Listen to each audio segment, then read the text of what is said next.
About uh, the We Do story. Oh, okay.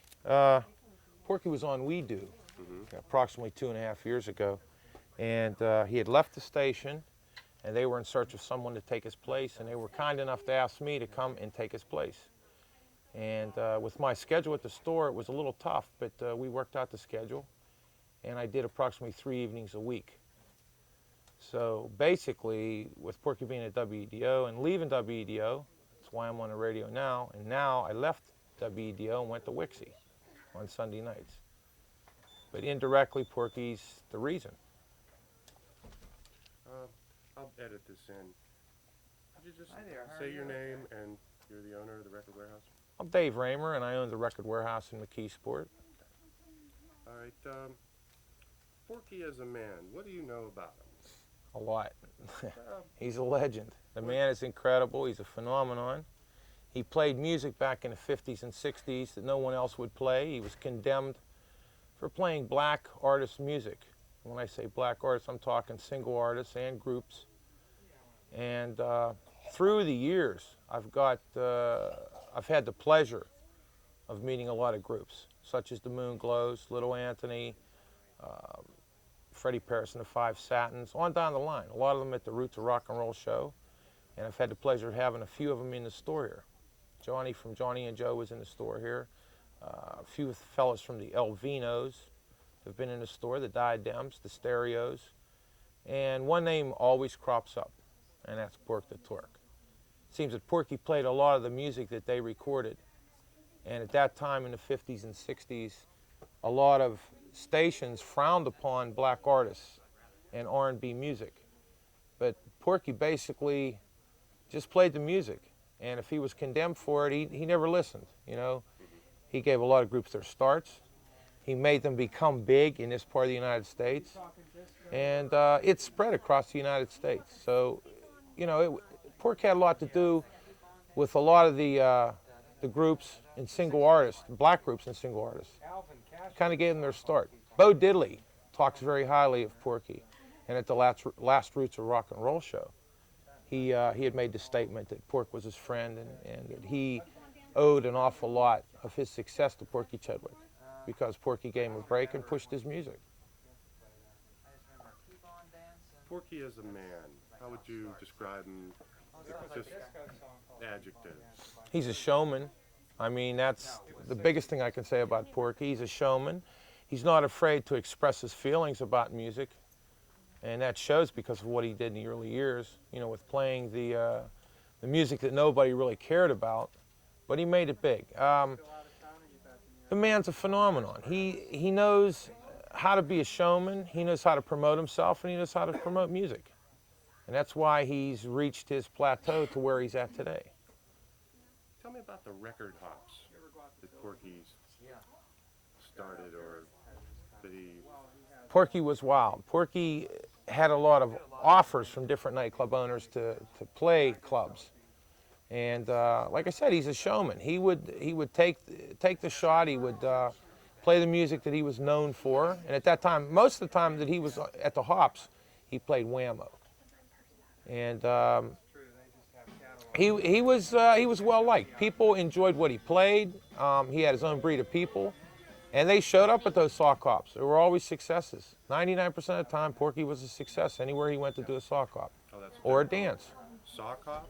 Oh, oldies dance, sock hop, you know, cruises, car cruises. You could call them just about anything, but Porky was there.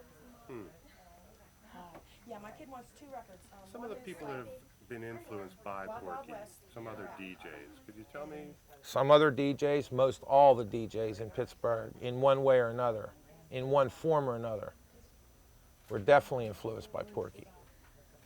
A lot of guys started their own sound, and that was what Porky was well known to do. There's fellas like Mad Mike, Terry Lee, Zeke Jackson, Charlie Apple.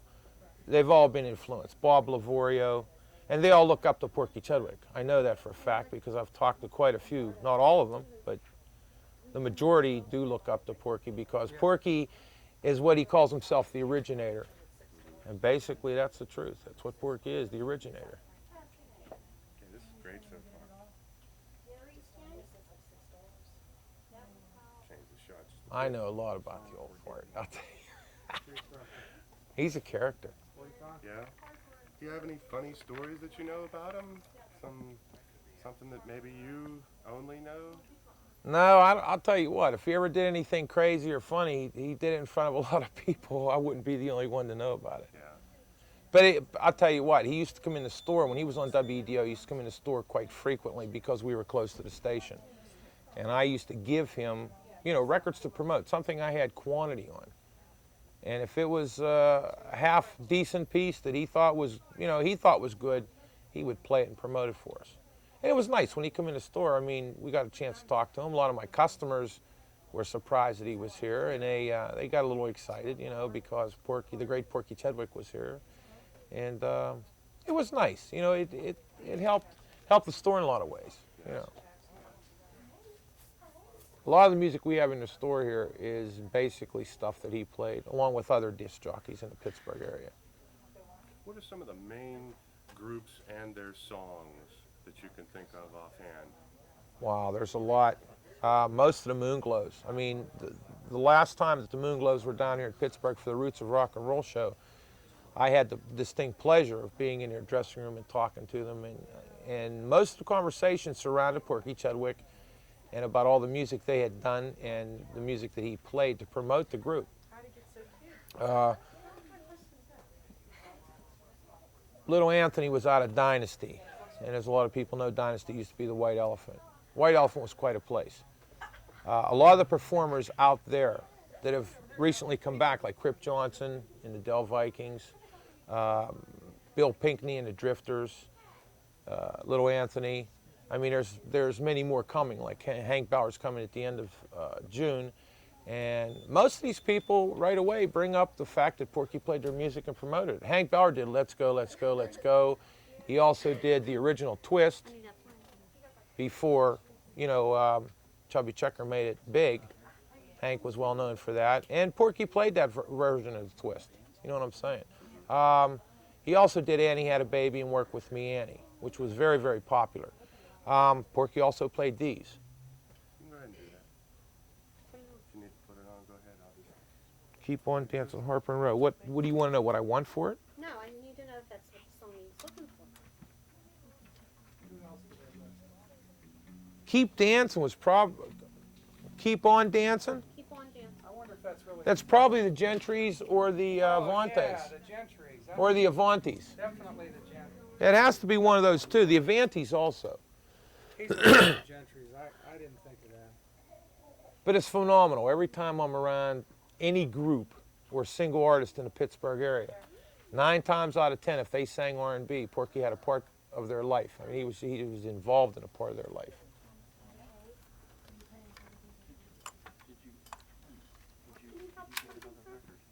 See if this is it. Is that it?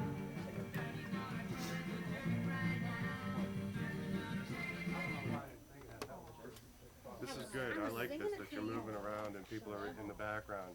I think it's great. It's working. Okay, you got the sleeve for that? Okay. What else would you like to know? A little bit more about the White Elephant itself. Oh, the White Elephant was my place when I was younger. I loved it out there. Yeah. I mean, kids today think Bob Seger is so big you can't get close to Bob Seger, Three River Stadium. We seen him 30 feet away out at the White Elephant, you know, back in the heyday in the late 60s when he did Ramblin' Gamblin' Man and heavy music. He was a big part of the White Elephant. Today, you can't get near the man. I mean, you have to go to Three River Stadium to see him. But we seen Diana Ross and the Supremes, the Four Tops, the Temptations, on down the line, Bo Diddley, Sam the Sham and the Pharaohs, even the Shamettes, which was a girl group that he had traveled with him. On and on. It was just phenomenal, the groups they had out there. It was the place to go in Pittsburgh back in the 50s and 60s. When it was called the Club Belvedere, when Porky started out there in the 1950s. I think I heard him mention that. Right. Was Porky like a MC out there? Yeah, he was the DJ and the MC. A lot of times, Porky had guys play records for him, but he did the MCing. And he talked up, you know, he talked up his music and said little niches about himself, like he was the daddy-o, the radio, the platter pushing papa, on down the line. You know, he said he had more moves than Dr. J, and he always had little jingles or little sayings he made up, you know, about himself, which made him colorful and a showman. And believe me, the man knows how to be colorful and he knows how to be a showman. Any thoughts? Any? Just The man's been influential in my life as well as a lot of other people. I mean, I can almost say that he's a part of the reason why I own a record store today. I used to listen to him on Whammo because of two friends of mine many years ago, and that was the guy to listen to back in the early part. Then other DJs came onto the scene like Terry Lee, Charlie Apple, Mad Mike, but Porky was still the #1 man back in the early days. And that's who everybody basically started to listen to. I mean, anybody that enjoyed rhythm and blues and nice ballads and group harmony, Porky was the man to listen to.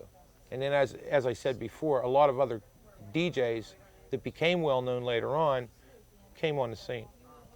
So we kind of spread our interest amongst all the DJs, but there was still that thing about Porky. Porky was #1. He was the guy that started it all as far as I'm concerned, and as he said, he was the originator. Well, I'll tell you what, let's cut for a couple minutes. Sure. You want something cold to drink or a cup of coffee, John? For Young Lovers, which was a lot of ballads, and it was amazing. I mean, you'd go to Eaton Park, and they had the car hops back then. It was funny. They had all the car hops back in those days.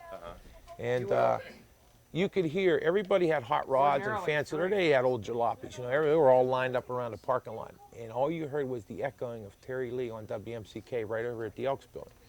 Everybody had him on in the evenings, everybody. If you didn't have him on, you turn your radio off and leave it off. I mean, those guys would scream and yell at you. Any prices for Murpher for 3, 2. Get five for this. Roulettes, I'm telling you, roulettes are tough to get. You want to take a break? Take a break. Okay. Could you say that one more time about Terry Lee? I think I should have been recording that, but I wasn't. No, if you don't want to do anything about Terry. If your spotlight on Porky, that would be infringing on him. That wouldn't be right. I don't think it would be right. Do you? Nah. Yeah, maybe you're right. We want to talk about Porky and keep it Porky. What do you think? Okay. How long is this documentary going to be? I'd like to make it about 55 minutes.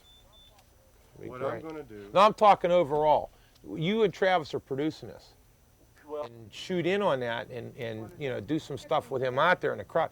I hear that it's incredible, the crowd that shows up out I there. want to interview like the crowd themselves. I don't go out there. I've never been there. But I know Rat's been involved, and I've heard a lot about They it. did a big thing in the Pittsburgh Press, a whole page Right. on that thing out there. They did, and he's doing really well with that. He's really doing well. I hear about it in the store from a lot of customers and a lot of collectors. They go out there like clockwork every Thursday night.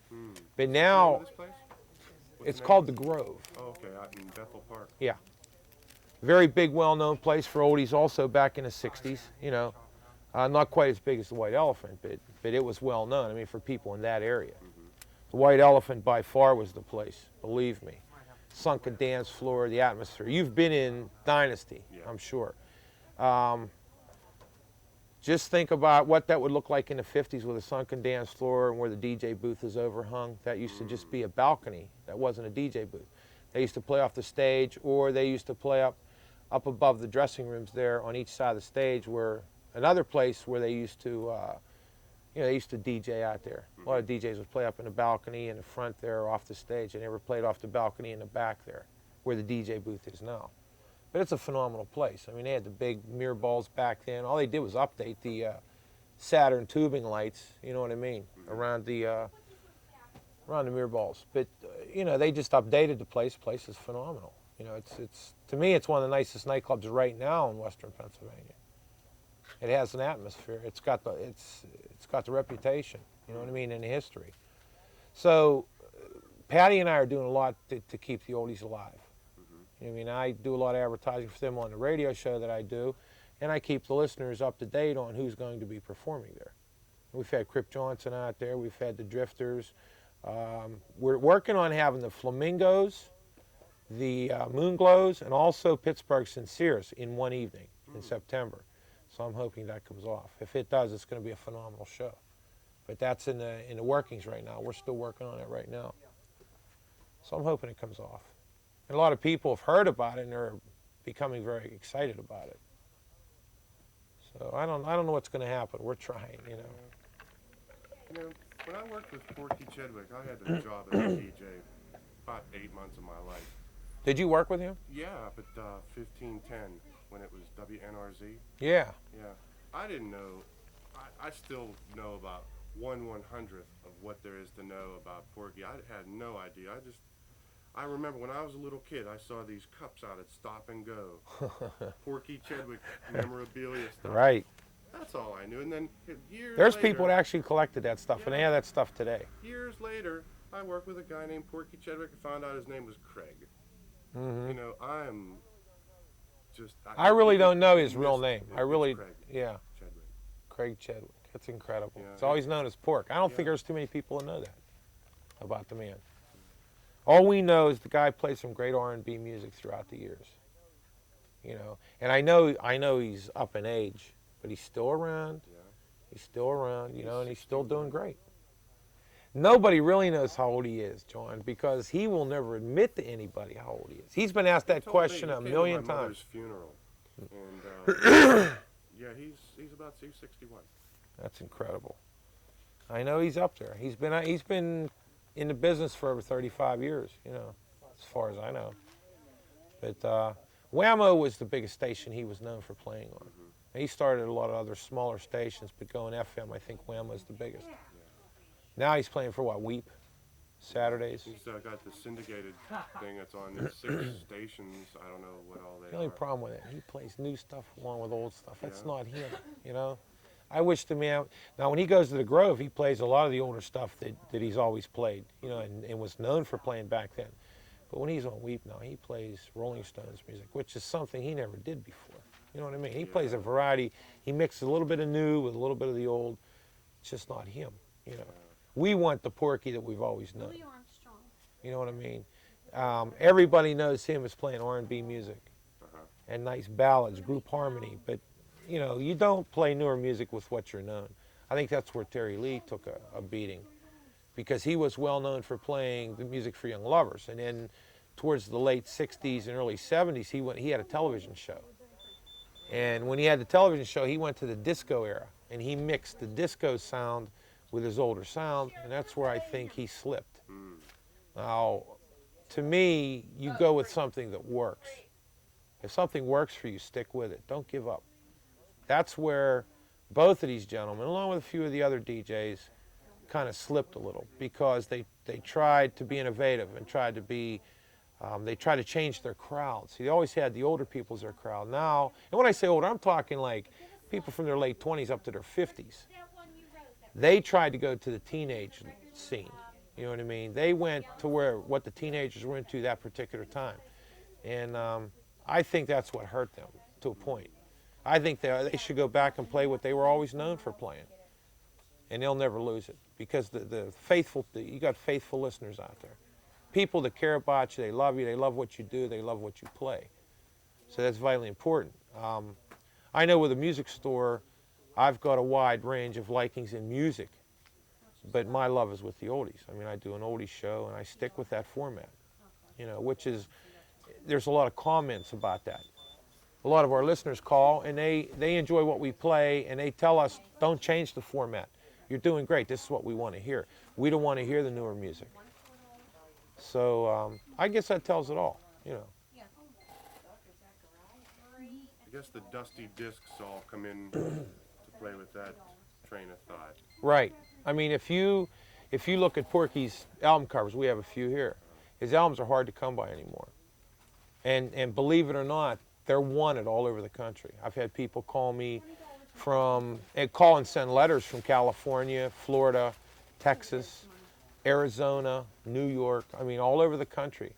People sent want lists or called here wanting to inquire about Porky Chedwick albums. Do we have them available? Because this is Porky's hometown, you know. And we do. We have them available, but not all the time. They're pretty tough to find. People that already have them want to keep them. They really don't want to get rid of them. You know, it's just part of the history of R&B music is Porky, amongst other DJs having their albums. But this man, I don't know really how many albums he has, but I know it comes to quite a few. But there's people that want his albums. I mean, they're in demand, no doubt about it, and they're from all over the country. Okay, any final thoughts? We're almost out of tape on this first reel. Anything? What can I say? The man's incredible. He's a phenomenon, and he'll live on. I mean, as long as there's people my age or a little bit older or a little bit younger, they're always going to like Porky Chedwick. They're going to like his music, and he's part of Pittsburgh history. The man's going to last forever in our thoughts. I mean, all of us may die someday, but when it's all said and done, the man's going to live on, you know, through his music and through his fans. Thank you very much. You got it.